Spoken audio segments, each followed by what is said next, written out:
السلام علیکم ویورز. نہ شیر دھاڑا نہ تیر چلا نہ بلے نے کچھ کر دکھایا، لیکن مولانا فضل الرحمان اس ٹائم اپنے ہر جلسے میں جو تنقید کے نشتر ہیں وہ تیز کرتے ہی جا رہے ہیں، بجائے ان کی پچھلے سٹیٹمنٹ کی وجہ سے جو ان پہ تنقید ہوئی، بیک لیش آیا. اس کے بعد ہونا تو یہ چاہیے تھا کہ بظاہر مولانا صاحب کی جو سٹیٹمنٹس ہیں وہ نرم ہونی چاہیے تھی یا مولانا صاحب کی معافی مانگتے، لیکن مولانا صاحب نے اس سے بھی زیادہ سخت سٹیٹمنٹس دی اپنے جلسے کے اندر. اور اسی کے ساتھ ساتھ مولانا نے یہاں تک کہا کہ میں کوئی معافی نہیں مانگوں گا، نہ میں اپنے موقف سے ہٹوں گا، بلکہ الٹا انہوں نے کہا کہ میرے خلاف ایک پروپیگنڈا کمپین چلائی جا رہی ہے کہ مجھے بدنام کیا جائے. اور وہ کہہ رہے ہیں کہ اللیجڈلی ادارے شہادت کو یوز کر رہے ہیں for leveraging any kind of propaganda. تو یہ مولانا فضل الرحمان کا کہنا تھا. اس کے علاوہ ایک اور بڑی خبر یہ ہے کہ نورین نیازی کو NCCI کا نوٹس آ چکا ہے، اس پر بھی بات کریں گے. ساتھ ہی ساتھ جو علیمہ خان ہیں انہوں نے اس ٹائم لانگ مارچ کا اعلان کر دیا ہے، اور ابھی انہوں نے کوئی ڈیٹ نہیں، لیکن انہوں نے اناؤنس کیا کہ ہم لانگ مارچ کریں گے ڈیالہ کی طرف. گو یہ کہ علیمہ خان کو بھی ایک کیس کے اندر 26 نومبر والے کیس کے اندر سزا سنائی دینے والے ہیں. یہ کہہ رہے ہیں جو بڑے بڑے جرنلسٹ ہیں جن کے پاس کبوتر شبوتر ہوتے ہیں، ہمارے پاس تو نہیں ہے، نہ چڑی نہ کبوتر نہ کوئی مرغا ہمارے پاس، تو ہم تو وہی کوٹ کریں گے. لیکن جیسے نجم سیٹھی صاحب کہہ رہے ہیں کہ علیمہ خان کو سزا سنا دی جائے گی. تو آ جاتے ہیں سب سے پہلے مولانا کے. تو مولانا صاحب نے پہلا تو یہ کہا کہ سویلین کی شہادت اور قربانی کی کیا کوئی قیمت نہیں؟ کیوں؟ کیونکہ وہ تنخواہ نہیں لیتے. تو مولانا صاحب ایکچولی اس بات کو کہنا چاہ رہے ہیں کہ جو ہمارے طاہر اشرفی صاحب نے آ کر مولانا کی اسٹیٹمنٹ کے بعد اگلے دن رونا دھونا شروع کیا تھا اور میڈیا کے اوپر بیٹھ کے پراپر ایک سپیچ کی، اور اس میں کافی ان کی آنکھوں میں آنسو تھے، وہ رو رہے تھے کہ بھائی جان میں شہیدوں سے شرمندہ ہوں. تو ان کو شاید یہ جواب دے رہے تھے کہ بھائی جان جو سویلین شہید ہوتے ہیں دہشت گردی کے حملوں میں، تو ان کے لیے تو آپ کبھی نہیں روئے. تو میں ایسے طاہر اشرفی سے ایک سوال پوچھتا ہوں کہ سرکار آپ اتنے زیادہ میں جذباتی ہو کے کہہ رہے ہیں کہ مجھے ہمارے شہیدوں کی بڑی قدر ہے، تو آپ سے ایک سوال ہے کہ سر آپ کب شہید ہو رہے ہیں؟ آپ نے بارڈر پہ جانا نہیں، حلوے میں بم بانا نہیں، آپ کے اپنے بچے کی دے رہے ہیں، آپ باقی سب کو تو کہہ رہے ہیں. آپ کسی چیز کو نہ دیکھیں، ہم کسی چیز کو کسی دوسرے سے ایکسپیکٹ تب بھی کر سکتے ہیں جب ہم شاید خود اس کرائٹیریا میں پورے اترتے ہوں. تو طاہر اشرفی کے اپنے بچے تو باہر کی یونیورسٹی میں پڑھ رہے ہیں، ڈگریاں لے رہے ہیں، اور یہاں بیٹھ کے آپ قوم کے بچوں کی شہادتوں کے اوپر بات کر رہے ہیں بیٹھ کے. تو آپ کو خود شرم کرنی چاہیے کہ آپ کس سٹینڈ پہ کھڑے ہیں. اس کے علاوہ مولانا نے کہا کہ تم اگر کہتے ہو کہ ہم تنخواہ نہیں لیتے تو لڑائی اور دفاع تو ایک مقدس چیز ہے، تو پھر بجٹ سے دفاع کا حصہ نکال دو، کیونکہ اگر بجٹ مقدس ہے تو دفاع کی توہین ہے کہ اس پہ بجٹ لیا جائے. تو اس کا نام بجٹ مقدس رکھ دو، مطلب کہ مقدس بجٹ رکھ دو. یہ بڑا سخت سٹیٹمنٹ تھا مولانا کا. وہ کہنا یہ چاہ رہے ہیں کہ دراصل کہ اگر انہوں نے پچھلا سٹیٹمنٹ میں یہی کہا تھا نا کہ تم لوگ پیسے لیتے ہو، تم لوگ تنخواہ لیتے ہو اس کام کی جو شہید ہوتے ہو، تو اس چیز کو شاید سم ہاؤ بڑے آئرونکلی ڈیفینڈ کرنا چاہ رہے ہیں کہ بھائی جان اگر تم لوگ کہتے ہو کہ ہم تنخواہ کے لیے کام نہیں کرتے ہیں تو پھر نہ لو تنخواہ اور ایسے بجٹ سے حصہ نکال دو. تو مولانا صاحب کی اصطلاح کلیئر ہے کہ بجٹ تو پھر بھی چاہیے ہوگا اگر تنخواہ ہمارے فوجی نے. اور مجھے پورا یقین ہے کہ ہمارے سپاہی بغیر تنخواہ کے بھی ملک اور قوم کے دفاع کے لیے کام کر سکتے ہیں، لیکن بجٹ مختص اس لیے ہوتا ہے کیونکہ اس میں ٹریننگ وغیرہ ان سب کی لاجسٹکس وغیرہ اسلحہ وغیرہ بھی چاہیے ہوتا ہے.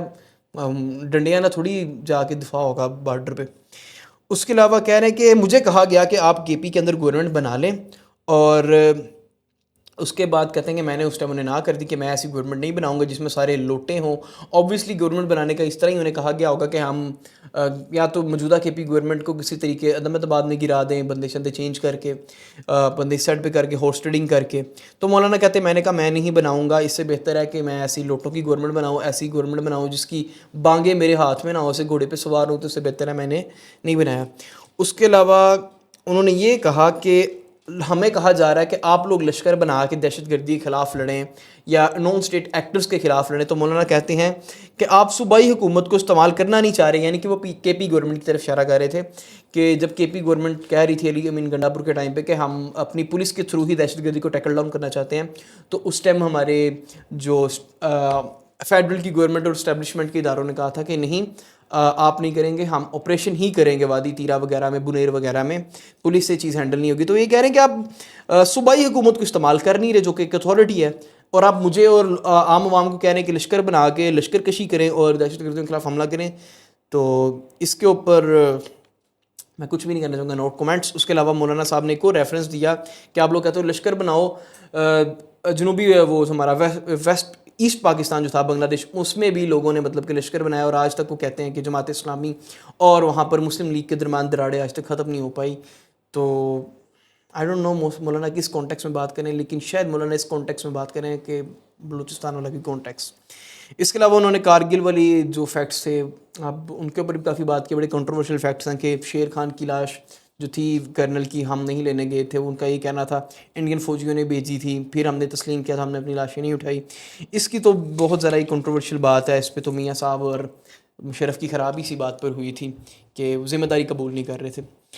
اب NCCIA کا نوٹس آ چکا ہے علیمہ خان نورین نیازی کو، اور اس میں ایک پوڈ کاسٹ کے اندر انہوں نے یہ بیان دیا کہ اگر مودی چاہتا تو انہیں فکس کر دیتا، اور یہ سارا کچھ جو تھا یہ ایک ڈرامہ تھا، نیشنل سیکورٹی وغیرہ کچھ نہیں تھی، یہ مل ملا کے ان کے نزدیک کے پاکستان کی اسٹیبلشمنٹ اور انڈین اسٹیبلشمنٹ نے مل کے کوئی ڈرامہ کیا ہے. دیکھیں یہ ساری کنسپریسی تھیوریز ہیں، یہ کبھی پروو نہیں ہو سکتی انٹل انلیس اس کا کوئی ثبوت نہ ہو.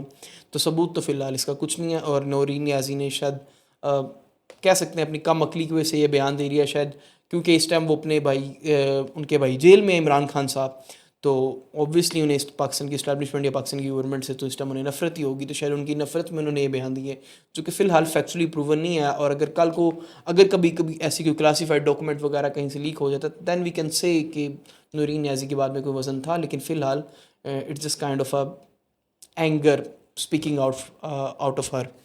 اور علیمہ خان صاحبہ نے اس ٹائم جو اعلان کیا ہوا ہے کہ ہم لانگ مارچ کریں گے، ایک تحریک کو کہہ رہی میں چلاؤں گی، اور اس کے بعد وہ کہہ رہے ہیں مڈیالہ جائیں گے، اور اس بار ہم کہیں رکیں گے نہیں. اگر انہوں نے ہمیں اٹک پل پہ روکا تو ہم پورا KP بند کر دیں گے. تو پہلے میرے خیال سے شاید یہ بہت لیٹ آپ کر رہے ہیں ایک تحریک چلانا، آپ پہلے کر سکتے تھے. اب تک تو کارکنان کے حوصلے پست ہو چکے ہیں، جتنی 2-3 بار پچھلے علی مین گڈا پور جیسے لوگوں نے لیڈ کیا، اور اس کے بعد اس طرح وہ بھاگے وہاں سے، اور اس طرح تو آپ نے اپنے ووٹر سپورٹر سے آپ اپنا، یہ نہیں کہ عمران خان کی سپورٹ کم ہوگی، لیکن لوگ ان کے پیچھے نکلنا نہیں چاہ رہے. مے بی علیمہ خان کے پیچھے نکل آئیں، بٹ دیکھنا ہوگا کہ حالات کہاں جاتے ہیں.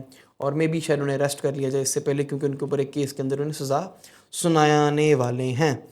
اور ایک اور چیز رائٹرز نے یہ لکھی ہے کہ شاید پاکستان جو ہے وہ پھنس چکا ہے کہ اسے چوز کرنا پڑے بٹوین ایران اینڈ سعودیہ، اور مے بی پاکستان کو اٹیک کرنا پڑے ہوتیز کے خلاف. تو Pakistan not just internally Pakistan اس ٹائم پھنسا ہوا، Pakistan externally on foreign level بھی، پاکستان انٹرنیشنل لیول پر بھی کافی زیادہ محاذوں پہ اس ٹائم پاکستان سرگرم ہے. دیکھنا ہوگا اس سچویشن میں پاکستان کیسے نکلے گا. ایک طرف ایران ہے ہمارا ہمسایہ، ایک طرف سعودیہ ہے جو لائک ہماری بردرلی کنٹری، شروع سے انہوں نے ہمیں سپورٹ کیا ہے، اور بڑا اچھا تعلق ہے پاکستان سعودیہ کا. لیٹس سی حالات کس طرف جاتے ہیں. امید ہے آپ کو ویڈیو پسند آئی ہوگی. کمنٹس میں اپنی قیمتی رائے کا اظہار ضرور کیجیے گا.